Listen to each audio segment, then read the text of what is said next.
ಮೋಜು ಮಸ್ತಿಗೆ ಹಣಕ್ಕಾಗಿ ಅಡ್ಡದಾರಿ ಹಿಡಿದಿದೆ ಇಲ್ಲೊಂದು ಲವ್ ಬರ್ಡ್ಸ್ ಜೋಡಿ. ಕೆಲಸ ಕೊಡಿಸೋದಾಗಿ ಹಣ ಪಡೆದು ವಂಚನೆ ಮಾಡಿದ್ದಾರೆ ಎನ್ನುವ ಗಂಭೀರ ಆರೋಪ ಈ ಇಬ್ಬರ ಮೇಲಿದೆ.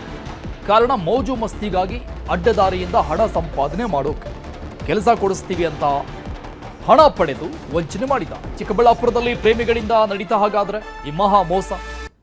ನನ್ನ ಬಾಯ್ ಫ್ರೆಂಡ್ ಒಂದು ಕಂಪನಿಯ ಸಿಇಒ ಅಂತ ಈ ಪ್ರಿಯತಮೆ ಎಲ್ಲ ಕಡೆ ಹೇಳ್ಕೊಂಡು ಓಡಾಡ್ತಾ ಇದ್ಲ.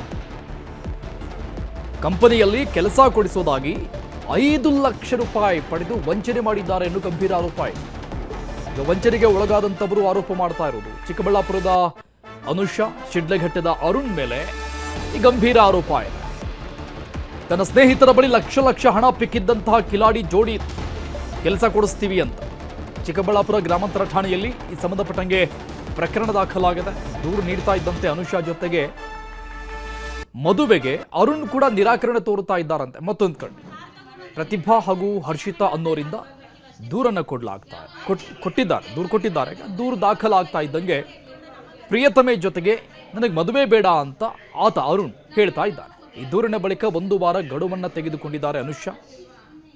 ಹಣವನ್ನು ವಾಪಸ್ ಕೊಡ್ತೀವಿ, ಸೆಟಲ್ ಮಾಡ್ತೀವಿ ಅಂತ. ಕರ್ಕೊಂಡ್ಬಂದು ಸಾಲ ಮಾಡ್ತೀಯಾ, ನೀವು ಕೊಡ್ತೀವಿ.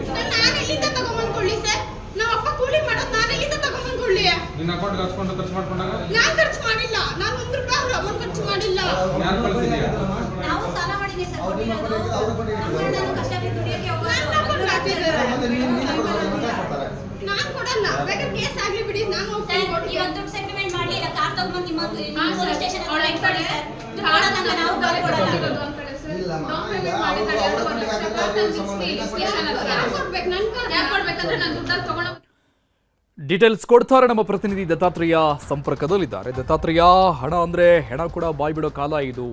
ಹಣ ಅಂದ್ರೆ ಸಂಬಂಧಗಳು, ಫ್ರೆಂಡ್ಸು ಯಾವುದು ಲೆಕ್ಕಕ್ಕೆ ಬರೋದಿಲ್ಲ.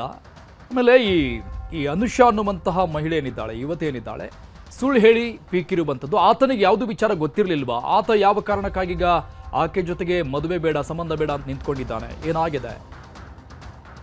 ಅರುಣ್, ಮುಖ್ಯವಾಗಿ ಯಾಕಂದ್ರೆ ಹಣ ಅಂದ್ರೆ ಹೆಣ ಕೂಡ ಬಾಯಿ ಬಿಡುತ್ತೆ ಎಂಬುದು ಸತ್ಯದ ಮಾತು ಎಂಬುದು ಈಗ ಸಾಬೀತಾಗಿರುವಂತದ್ದು. ಸದ್ಯ ಈ ವಿಚಾರಕ್ಕೆ ಸಂಬಂಧಿಸಿದಂತೆ ಈಗ ಚಿಕ್ಕಬಳ್ಳಾಪುರದಲ್ಲಿ ನಡೆದಂತಹ ಘಟನೆ ಪ್ರತ್ಯಕ್ಷ ಉದಾಹರಣೆ ಎನ್ಬಹುದು. ಯಾಕಂದ್ರೆ ಈ ದೃಶ್ಯಗಳಲ್ಲಿ ನೋಡ್ತಾ ಇರುವಂತಹ ಅರುಣ್ ಹಾಗೂ ಅನುಷಾ ಎಂಬರು ಸಹಜ ಪ್ರೇಮಿಗಳಾಗಿರ್ತಾರೆ. ಸೊ ಅನುಷಾ ಅವರಿಗೆ ಕಾಲೇಜಿನಲ್ಲಿ ಒಂದು ಸ್ನೇಹಿತರು ಪರಿಚಯ ಆಗ್ತಾರೆ. ಈ ಸ್ನೇಹಿತರಿಗೆ ಒಂದು ಮಾತನ್ನ ಹೇಳ್ತಾರೆ, ನನಗೆ ನನ್ನ ಬಾಯ್ ಫ್ರೆಂಡ್ ಒಬ್ರು ಖಾಸಗಿ ಒಂದು ಕಂಪನಿಗೆ ಸಿಇಒ ಆಗಿರ್ತಾರೆ. ಸೊ ಅವ್ರಿಗೆ ಒಂದು ಹಣವನ್ನ ಕೊಟ್ರೆ ನಿಮ್ಗೆ ಒಂದು ಒಳ್ಳೆ ಕೆಲಸವನ್ನ ಕೊಡ್ತಾರೆ, ಒಳ್ಳೆ ಸಂಬಳ ಕೂಡ ಸಿಗುತ್ತೆ ಅಂತ ಒಂದು ಆಮಿಷವನ್ನು ಸಹ ತೋರಿಸಿರ್ತಾರೆ. ಈ ವಿಚಾರಕ್ಕೆ ಸಂಬಂಧಿಸಿದಂತೆ ಅನುಷಾ ತನ್ನ ಸ್ನೇಹಿತರಿಂದ ಸುಮಾರು 1 ಲಕ್ಷ, 5 ಲಕ್ಷ, 6 ಲಕ್ಷವರೆಗೂ ಸಹ ಹಣವನ್ನ ವಸೂಲಿ ಮಾಡಿ ತನ್ನ ಪ್ರಿಯಕರನಿಗೆ ಕೊಟ್ಟಿರುವಂತಹದ್ದು. ಈ ವಿಚಾರಕ್ಕೆ ಸಂಬಂಧಿಸಿದಂತೆ ಸುಮಾರು ತಿಂಗಳುಗಳ ಕಾಲ ಇದೇ ವಿಚಾರವಾಗಿ ಕೆಲಸನೂ ಇಲ್ಲ, ಒಂದ್ ಕಡೆ ಹಣವೂ ಇಲ್ಲ ಅಂತ ಒಂದು ಪರದಾಟ ನಡೆಸ್ತಾ ಇರ್ತಾರೆ. ಈಗ ಅನುಷಾ ಬಳಿ ತನ್ನ ಸ್ನೇಹಿತರು ಹಣವನ್ನ ವಾಪಸ್ ಕೇಳಿದಾಗ ಇದೇ ಒಂದು ವಿಚಾರವಾಗಿ ನಾನು ಮೋಸ ಹೋಗಿದ್ದೀವಿ ಅಂತ ಒಂದು ಸ್ನೇಹಿತರಿಗೆ ಅರಿವಾಗುತ್ತೆ. ಈ ಮೋಸ ಹೋಗಿದ್ದೀನಿ ಅಂತ ಗೊತ್ತಾದ ಬಳಿಕ ಅನುಷಾನನ್ನ ನನಗೆ ಹಣ ಕೊಡಿ, ನಾನು ಸಹ ಸಾಲ ಮಾಡಿ. ದತ್ತಾತ್ರೇಯ ಸಂಪರ್ಕದಲ್ಲಿ ಮಾತನಾಡಿಸ್ತೇನೆ ನಿಮ್ಮನ್ನ. ಈ ವಿಚಾರಕ್ಕೆ ಸಂಬಂಧಪಟ್ಟಂಗೆ ಮಾತನಾಡೋದಕ್ಕೆ ವಂಚನೆಗೆ ಒಳಗಾದಂತಹ ಪ್ರತಿಭಾ ಅವರು ಸಂಪರ್ಕದಲ್ಲಿದ್ದಾರೆ. ಮೇಡಮ್ ನಮಸ್ಕಾರ. ಹಲೋ ಮೇಡಮ್, ಹೇಗೆ ಪರಿಚಯ ನಿಮಗೆ ಇವರು? ಎಷ್ಟು ಹಣ ಕೊಟ್ಟಿದ್ದೀರಿ? ಸರ್, ನಾನು 1,84,000 ಕೊಟ್ಟಿದ್ದೀನಿ ಸರ್ ಹುಡುಗಿಗೆ. ಓಕೆ. ಅವರು ನನಗೆ 7 ವರ್ಷದಿಂದ ಪರಿಚಯ ಸರ್. ಓಕೆ. ಹಾ, ನಿಮ್ ಕಾಲೇಜ್ ಮೇಟಾ ಇವರು? ಇಲ್ಲ ಸರ್, ಹೌದು ಸರ್. ಏನಂತ ಹೇಳಿದ್ರು? ನನ್ ಸೀನಿಯರ್ ಆಗ್ಬೇಕು. ಬಂದು ಲಾಂಗ್ ಟರ್ಮ್ ಜಾಯಿನ್ ಆಗಿರೋದು ಸರ್ ನಾನು. ಸರಿ ಸರ್. ಅಲ್ಲ, ಏನಂತ ಹೇಳಿದ್ರು ನಿಮಗೆ? ಹಣ ಕೊಟ್ಟಿದ್ದು ಯಾವ ಕಾರಣಕ್ಕೆ? ಸರ್, ಕೆಲ್ಸ ಕೊಡಿಸ್ತೀನಿ ಅಂತ ಹೇಳಿದ್ರು. ಹಾ. ಆದ್ರಿಂದ ನಾನು ಬೇರೆ ಕಡೆ ಎಲ್ಲ ಸಾಲ ಮಾಡಿ ಒಡವೆ ಎಲ್ಲ ಇಟ್ಟು ಅವ್ರಿಗೆ ದುಡ್ಡು ಕೊಟ್ಟಿದ್ದು ಸರ್. ಫ್ರೆಂಡು ಅಂತ ನಂಬಿ ಕೊಟ್ಟಿದ್ದೀರಾ? ಆ ಹುಡ್ಗಿ ನನ್ ಫ್ರೆಂಡು ಅಂತಾನೆ ನಂಬಿದ್ದು ಸರ್. 7 ವರ್ಷದಿಂದ ಚೆನ್ನಾಗೇ ಇದ್ಲಲ್ವಾ, ಮೋಸ ಏನಕ್ ಮಾಡ್ತಾರೆ ಅಂತ ಕೊಟ್ಟೆ. ಇನ್ನೊಂದು ಆಕ್ಚುಲಿ ಅವರು ಕಂಪನಿ ಸಿಇಒ ಅಂತ ಹೇಳಿದ್ರು, ಆದ್ರಿಂದ ಫ್ರಾಡ್ ಮಾಡ್ತಾರೆ ಅನ್ನೋ ಒಂದು ಇಂಟೆನ್ಷನ್ ನಮ್ಗೆ ಎಲ್ಲಿ ಬರುತ್ತೆ ಸರ್? ಕಂಪನಿ ಸಿಇಒ ಆದಾಗ ಅವ್ರಿಗೆ ಅವ್ರ ದುಡ್ಡೇ ಸಾಕಾಗಿರುತ್ತೆ, ನಮ್ ದುಡ್ಡು ಅಂತ ತಿಂತಾರೆ ಅನ್ನೋ ಒಂದು ಥಾಟ್ ಅಲ್ಲಿ ನಾವು ಕೊಟ್ವಿ. ಬಟ್ ನಾನು ಆ ಹುಡ್ಗಿ ಫ್ರಾಡ್ ಮಾಡಿದಾಳೆ ಅಂತ ಎಲ್ಲೂ ಹೇಳ್ತಿಲ್ಲ, ನಮ್ ದುಡ್ಡು ಕೊಡ್ಸಿ ಅಂತ ಕೇಳ್ತಿದೀನಿ ಸರ್ ಆ ಹುಡ್ಗಿಗೂನು. ಓಕೆ. ಈಗ ನೀವು ಅವ್ರನ್ನ ಭೇಟಿ ಆಗಿದ್ರಾ? ಯಾವಾಗಾದ್ರೂ ಹಣ ಕೊಡಿ ಅಂತ ಕೇಳ್ಕೊಂಡ್ರಾ? ಏನ್ ಹೇಳಿದ್ರು ಆಗ? ಹೌದು ಸರ್ ಕೇಳಿದೀನಿ, ನನಗೆ ಗೊತ್ತಿಲ್ಲ, ನನಗೆ ಕೊಟ್ಟೇ ಇಲ್ಲ ನೀವು ಅಂತ ಹೇಳಿದ್ರು ಸರ್. ಆದ್ರಿಂದಾನೇ ನಾನು ಅವ್ರ ಮೇಲೇನೆ ಕಂಪ್ಲೇಂಟ್ ಇಶ್ಯೂ ಮಾಡಿದ್ದು ಸರ್. ಅಲ್ಲ ಈಗ ನೀವು ಹಣ ಯಾವ ರೀತಿ ಕೊಟ್ಟಿರೋದು? ಬೈ ಹ್ಯಾಂಡ್ ಕೊಟ್ಟಿದ್ದೀರಾ? ಸರ್ ಎಲ್ಲ ಫೋನ್ ಪೇ ಮಾಡಿದ್ದೀನಿ ಸರ್. ನನ್ನ ಜೊತೆ ಇನ್ನೊಬ್ಬ ಹುಡುಗಿ ಅವಳ ಫ್ರೆಂಡೇ ಸರ್. ಆ ಹುಡುಗಿದು 2 ಲಕ್ಷ ಈಸ್ಕೊಂಡಿದಾರಂತೆ ಹ್ಯಾಂಡ್ ಕ್ಯಾಶ್ ಸರ್. ಅಲ್ಲ ನಿಮ್ಮ ಹತ್ರ ಪ್ರೂಫ್ ಇದೆ ಅಲ್ಲ ಈಗ ಟ್ರಾನ್ಸಾಕ್ಷನ್ ಮಾಡಿ? ನನ್ನ ಹತ್ರ ಎಲ್ಲ ಪ್ರೂಫ್ ಇದೆ ಸರ್. ನನ್ನ ಪ್ರತಿಯೊಂದೂ ಅಪ್ ಟು ಡೇಟ್ ಅವ್ರಿಗೆ ನಿಮಗೆ ಏನ್ ಅನ್ನಿಸ್ತಾ ಇದೆ? ಅವರು ವಾಪಸ್ ಕೊಡಬಾರ್ದು ಅನ್ನೋ ಕಾರಣಕ್ಕೆ ನೀವೆಲ್ಲ ಕೊಟ್ಟಿದ್ರಿ ಅಂತ ಹೇಳ್ತಾ ಇದ್ದಾರಾ ಸರ್? ಅವರು ವಾಪಸ್ ಕೊಡಬಾರ್ದು ಅನ್ನೋ ಕಾರಣಕ್ಕೇನೆ ನಂಗೆ ನೀವು ಹಣನೇ ಕೊಟ್ಟಿಲ್ಲ ಅಂತ ಹೇಳ್ತಾ ಇದ್ದಾರಾ ಅಂತ? ಇಷ್ಟೆಲ್ಲ ಪ್ರೂಫ್ ಇದ್ರೂ ಕೂಡ ಅದು ಏನೋ ಗೊತ್ತಿಲ್ಲ ಸರ್, ಅದು ಅವ್ರವ್ರ ಮನಸ್ಥಿತಿಗೆ ಸಂಬಂಧಪಟ್ಟಿರೋದು. ಬಟ್ ನಾವೇನಂದ್ರೆ ನಮ್ಗೆ ದುಡ್ಡು ಕೊಡಿ ಅಂತ, ನ್ಯಾಯ ಕೊಡ್ಸಿ ಅಂತ ಕೇಳ್ತಾ ಇದೀವಿ ಅಷ್ಟೇ ಸರ್. ಯಾವಾಗಿಂದ ಕೊಟ್ಟಿದ್ದೀರಾ ಪ್ರತಿಭಾ ಅವ್ರೆ ಹಣ? ಸರ್ ಇದು ಯಾವಾಗಿಂದ ಸ್ಟಾರ್ಟ್ ಆಗಿದ್ದು? ಹಣ ಕೊಡಕ್ ಸ್ಟಾರ್ಟ್ ಮಾಡಿದ್ದು ಯಾವಾಗಿಂದ ತಾವು? ಸರ್ ಸೆಪ್ಟೆಂಬರ್ ಇಂದ ಸ್ಟಾರ್ಟ್ ಆಗಿರೋದು ಸರ್. ಸೆಪ್ಟೆಂಬರ್ ಅಕ್ಟೋಬರ್ ಇಂದ ಸ್ಟಾರ್ಟ್ ಆಗಿರೋದು. 3 ತಿಂಗಳಲ್ಲಿ 80,000ಕ್ಕಿಂತ ಜಾಸ್ತಿ ಕೊಟ್ಟಿದ್ದೀರಾ? ಇಲ್ಲ ಸರ್, 1,84,000. ಓ ಹೌದಾ? ಎಷ್ಟು ಜನ ಆ ಕಡೆ ಇಸ್ಕೊಂಡಿದ್ದಾರೆ ಅಂತ ಗೊತ್ತಾಯ್ತು ಮೇಡಮ್ ಈ ತರ? ಮತ್ತೆ ಬೇರೆ ಬೇರೆ ಅವರಿಗೆ ಯಾರೋ ಅದೇ ನನ್ಗೆ ನಮ್ಮ ಅಣ್ಣ ಫ್ರೆಂಡ್ ಎಲ್ಲ ಫೋನ್ ಮಾಡಿದ್ರು. ಅವ್ರ ಹತ್ರ ಏನೋ ಈಗಲ್ಲಂತೆ ಸರ್, ಪಾಸ್ಟ್ ಅಲ್ಲಿ ಅವರು ಒಂದು 60,000 ಹಂಗೆಲ್ಲ ಈಸ್ಕೊಂಡು ಮೋಸ ಮಾಡಿದಾನಂತೆ. ಅವನ ಕಡೆಯಿಂದ ಹಣ ಬರಲ್ಲಂತೆ ಸರ್. ಅವು ಏನ್ ಮಾಡ್ತಾನೋ ಗೊತ್ತಿಲ್ಲ ಈಗ. ಬಟ್ ನನ್ ಕೇಳ್ತಾ ಇರೋದು ನ್ಯಾಯ ಕೇಳ್ತಾ ಇದೀನಿ. ಆ ಹುಡ್ಗಿ ಕೇಳ್ತಾ ಇದೀನಿ ಸರ್, ಡೈರೆಕ್ಟ್ ಆಗಿ ಅಮೌಂಟ್ ಕೊಡಿ, ನಂಗೆ ಹಣ ಕೊಡ್ಸಿ ಅಂತ.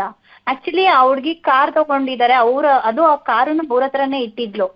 ಆ ಕಾರ್ ರಿಸೀವ್ ಮಾಡ್ಕೊಂಡಿದ್ದಾಳೆ. ನಮ್ ಹಣ ಕೊಡ್ಸ್ಲಿ ಅಂತ ನಾವ್ ಆ ಹುಡ್ಗಿನ ಅಷ್ಟು ಕೇಳ್ಕೊಂತ ಇದೀವಿ ಸರ್. ಇವ್ರು ಎಲ್ಲಿ ಸ್ಟೇ ಆಗಿರೋದು? ಅವ್ರ ಮನೆ ಎಲ್ಲಿ? ಅವರ ಕುಟುಂಬ ಆ ಬಗ್ಗೆ ಏನಾದ್ರು ತಮ್ಮ ಮಾಹಿತಿ ಇದೆಯಾ? ಹೋಗಿದ್ರ ಅಲ್ಲಿ ಏನಾದ್ರು? ಯಾರ್ದು ಸರ್? ಈ ಅನುಷಾ ಅವರು? ಸರ್ ಫಸ್ಟ್ ಇಂದನೂ ಪರಿಚಯ ಇದಾರಲ್ಲ, ಎಲ್ಲ ಪರಿಚಯ ಇರೋರೇ ಅಲ್ವಾ ಸರ್. ಆದ್ರೆ ಹೋಗಿದೀವಿ, ಮಾತಾಡಿದೀವಿ, ಎಲ್ಲ ಇದೆ ಸರ್.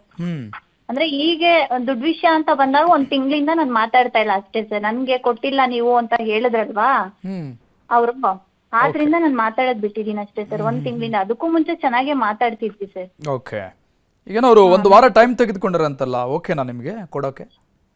ಹೌದು ಸರ್, ಓಕೆ ಸರ್. ನಮಗ್ ಸೆಟಲ್ ಆಗ್ಬೇಕು ದುಡ್ಡು. ನಾನು ಅವ್ರದ್ದೇನು ಇದೆಲ್ಲ ಮಾಡಕ್ ಹೋಗಲ್ಲ. ನಮ್ಗೆ ದುಡ್ಡು ಕೇಳ್ತಾ ಇದೀನಿ ಅಷ್ಟೇ ಸರ್ ನಾನು. ಈ ಕೆಲಸ ಯಾರಿಗೆ? ತಮ್ಗೆ ನೀಡಿತಾ? ನಿಮ್ಗೆ ಕೆಲಸ ಕೊಡಿಸ್ತೀನಿ ಅಂತಾನೆ ಇಸ್ಕೊಂಡಿದ್ದ? ಹೌದು ಸರ್, ಹೌದು ಸರ್. ಎಲ್ಲಿ ಯಾವ ಕಂಪನಿ ಕೆಲಸ ಕೊಡಿಸ್ತೇನೆ ಅಂತ ಹೇಳಿದ್ರು? ಯಾವ್ದು ಸತ್ವ ಗ್ರೂಪ್ ಹೇಳಿದ್ರು ಸರ್. ಅದು ಸತ್ವ ಕಂಪ್ನಿ ಅಂತ, ಅದು ದೊಡ್ಡ ಕಂಪ್ನಿ ಅಂತ ಹೇಳಿ ಸ್ಯಾಲ್ರಿ ಜಾಸ್ತಿ ಬರುತ್ತೆ, ನೀವು 1 ತಿಂಗಳಿಗೆ ಇಷ್ಟು ಅರ್ನ್ ಮಾಡ್ಬೋದು ಅಂತ ಹೇಳಿ ಈ ತರ ಮಾಡಿದ್ದಾರೆ ಸರ್. ಅಲ್ಲ ಮೇಡಮ್, ಈ ಲಕ್ಷ ದುಡ್ಡು ಕೊಟ್ಟು ಒಂದು ಪ್ರೈವೇಟ್ ಕಂಪನಿಯಲ್ಲಿ ಕೆಲಸ ತೆಗೆದುಕೊಳ್ತಾರೆ ಅಂದ್ರೆ ಹೆಂಗ್ ನಂಬಿಟ್ರಿ ನೀವು? ಡಿನ್ ನಂಬರ್ ಮಾಡಿಸ್ಬೇಕು ಅಂತೆಲ್ಲ ಈಗ ಕೇಳಿದ್ರು ಸರ್. ಸುಳ್ಳು ಹೇಳಿ ತಗೊಂಡಿದ್ದು? ಹೌದು ಸರ್, ಅವ್ರು ಸುಳ್ಳು ಹೇಳಿದ್ರು. ಇನ್ನೊಂದು ಅದು ಅವರು ಕೊಟ್ಟಿರೋದು ಸರ್. ಬಟ್ ನಾವು ಕೇಳ್ತಿರೋದು ದುಡ್ಡು ಅಷ್ಟೇ ಸರ್. ಅಲ್ಲಿ ನಿಮಗೆ ಡೌಟ್ ಬರ್ಲಿಲ್ವಾ? ಇಷ್ಟು ಲಕ್ಷ ಹಣ ಕೊಡುವಾಗ ಯಾವುದೇ ಕಂಪ್ನಿಲಾದ್ರೂ ಕೂಡ ನೀವು ಹಣ ಕೊಟ್ಟು ಸೇರ್ಕೊಳ್ಳುವಂತದ್ದು ಇರೋದಿಲ್ಲ ಅಲ್ವಾ? ನಿಮಗೆ ಡೌಟ್ ಬರ್ಲಿಲ್ವಾ ದುಡ್ಡು ಕೊಡುವಾಗ? ಸಿಚುವೇಶನ್ ಹಂಗೆ ಕ್ರಿಯೇಟ್ ಮಾಡ್ಬಿಟ್ಟಿದ್ದ ಸರ್. ನಮ್ಗೆ ಏನ್ ನೀಡಿದೆ ಅಂತ ತಿಳ್ಕೊಂಡು ಈ ತರ ಫ್ರಾಡ್ ಮಾಡಿದೆ. ಓಕೆ, ಕಂಪ್ಲೇಂಟ್ ಏನಂತ ಕೊಟ್ಟಿದ್ದೀರಾ ಈಗ? ಅದೇ ಸರ್, ಹಣ ವಾಪಸ್ ಕೊಡ್ಸಿ ಅಂತ ಮಾತ್ರನೇ ಕೊಟ್ಟಿರೋದು. ಈ ತರ ನನ್ ದುಡ್ಡು ಹಾಕ್ಸ್ಕೊಂಡಿದ್ದಾರೆ, ನನ್ನ ಹಣ ಈಸ್ಕೊಂಡಿದ್ದಾರೆ, ನನ್ಗೆ ದುಡ್ಡು ಬೇಕು ಅಂತ ಕಂಪ್ಲೇಂಟ್ ಕೊಟ್ಟಿದೀವಿ. ಓಕೆ ಮೇಡಮ್, ಏನ್ ಮಾಡ್ತಾರೆ ನೋಡೋಣ ಪೊಲೀಸ್ ಅಧಿಕಾರಿಗಳು. Thank you so much news 18 ಜೊತೆ ಮಾತನಾಡಿದಕ್ಕೆ.